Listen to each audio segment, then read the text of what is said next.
The C3 Aircross in this India Spec variety is a double-edged sword.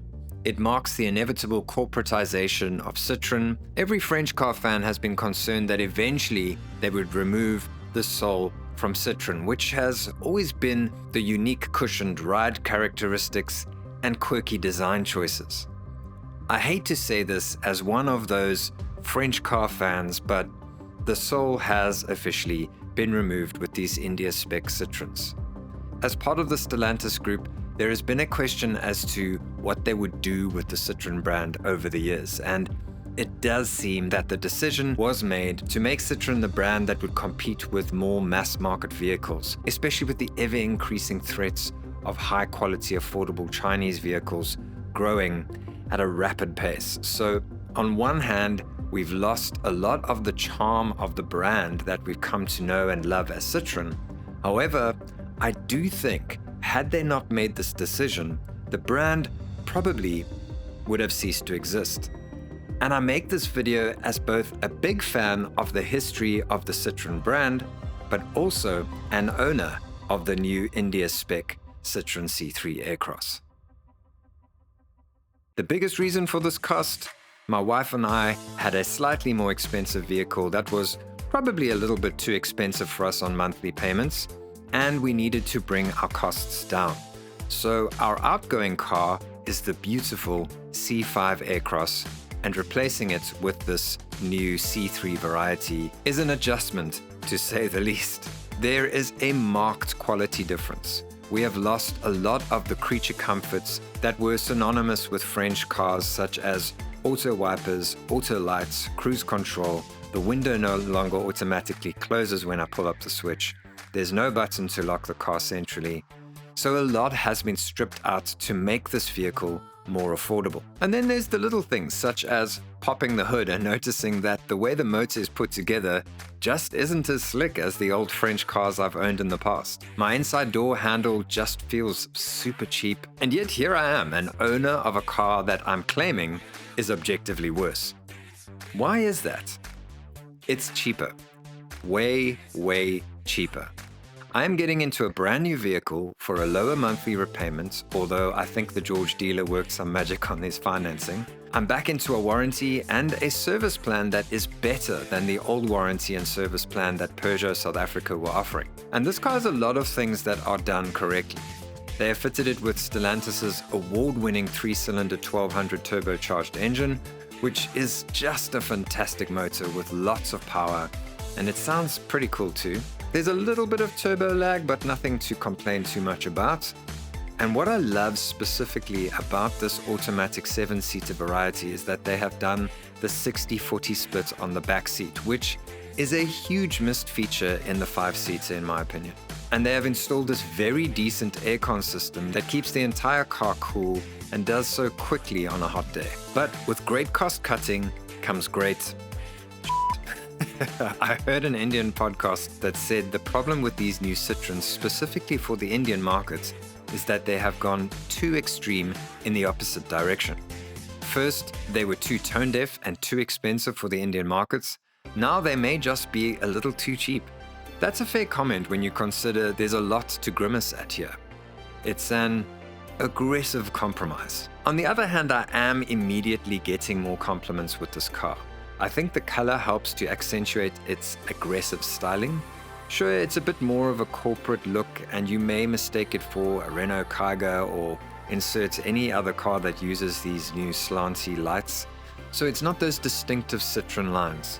However, it's mainstream with Citroen flair, and I kinda love it. I will say that I think removing the side bumper was a big mistake. It just gives off Nissan Primera corporate fleet vibes. Bring back the bumpers! Bring back the bumpers! Anywho, moving to the interior, this is where, if you're a French car fan, you'll initially be like, ew, this looks like a Toyota. Yuck, Toyota styling. But that's the price you pay for competing with the big boys Citroen fans. We still have the Citroen air ducts, so that's something. Oh, and the steering wheel is the same. That's it. That's all us French car people get. The rest is just mix-matched materials from the stables of the corporate boredom society. In their defense though, the interior is very well thought out. It's a compromise, cheaper feeling and looking vibes, but extremely practical. Cup holders and USB ports for days, so there are lots of holes to insert things. And as mentioned, this seat config in this 7-seater is decent, along with this lovely aircon system, makes it feel like a more expensive car. And one last note, if you have OCD, the steering console and steering wheel are not aligned. It's off center. I will just leave that there to give you sleepless nights. While we're on the topic of things that are different between the 5-seater and the 7-seater, I will say the reason I decided to go for the 7-seater is because it has this big fan in the center console to pump air back to the back of the car when people are sitting on the back 2 seats, and the middle seat has a 60-40 split, which is not on the 5-seater, which I think is a huge missed opportunity. I'll put the technical stuff on the screen now, but a lot of reviewers claim that this vehicle still has the magic carpet ride effect that the Citroen C5 Aircross had. Now, I can say, as someone who has just stepped out of the C5 Aircross into this vehicle, that just is objectively untrue. If the marketing bump for this vehicle were true, or the reviewers were honest, they would say Citroen have done their very best with different technology to make this car feel like it did in old Citroens.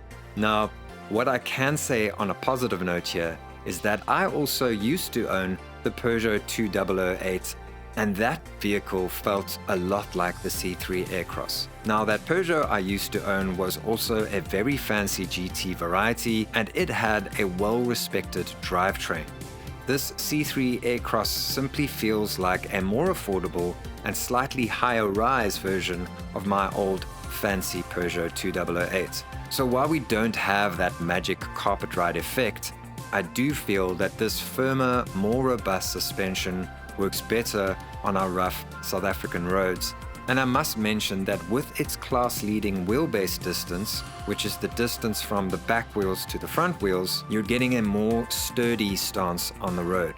So although you're not getting that classic Citroen ride, you are getting something that feels sporty and secure when you drive. I think if we had to summarize this review, it would say that this is a car of compromise.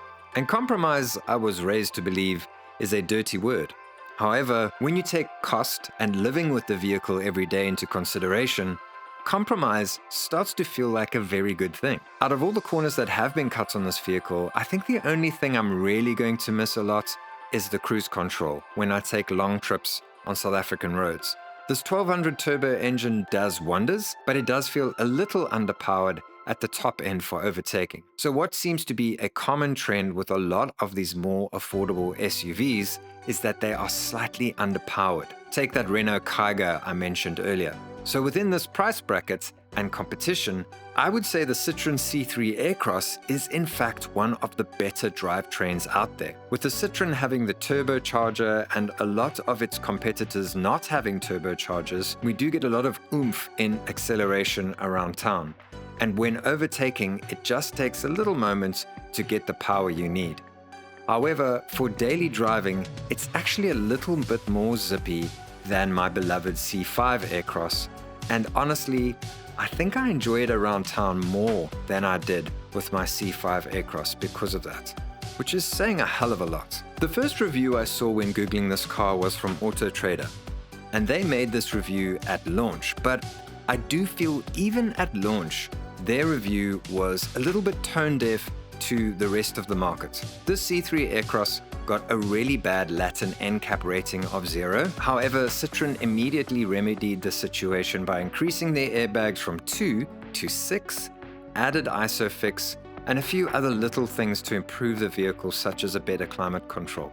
So, although this vehicle doesn't have an NCAP rating yet in this new iteration, it's definitely no longer a 0-star.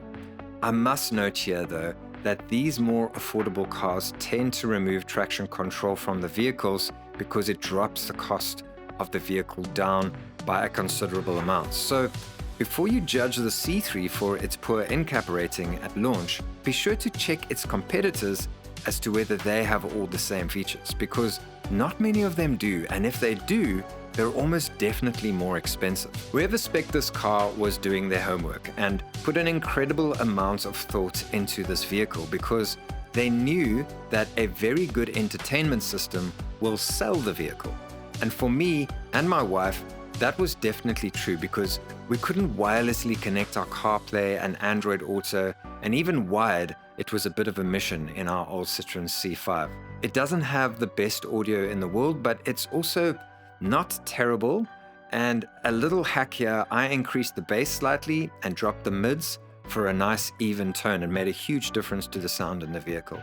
So once again, a healthy compromise in my opinion. The thing is, this is currently the most affordable 7-seater SUV on the market in South Africa and probably in your market too. The size, the feature set, the drivetrain, and even the trimmings are very competitive. It's the kind of vehicle that may just finally bring South Africa on board with French cars. And if the amount of these vehicles I saw on the road over the holidays is anything to go by, I think I may be right on this. We have a bit of a sordid history with French cars in South Africa, specifically with Citroën, who were here, then they weren't here, then they were here, and maybe they were here, we don't know, and then they came back definitely. It's been a wild ride. I'm sad to see that what we would classify as the soul of Citroën has been removed. However, I am excited at the possibility of Citroën becoming a more mainstream vehicle in the South African and other global markets.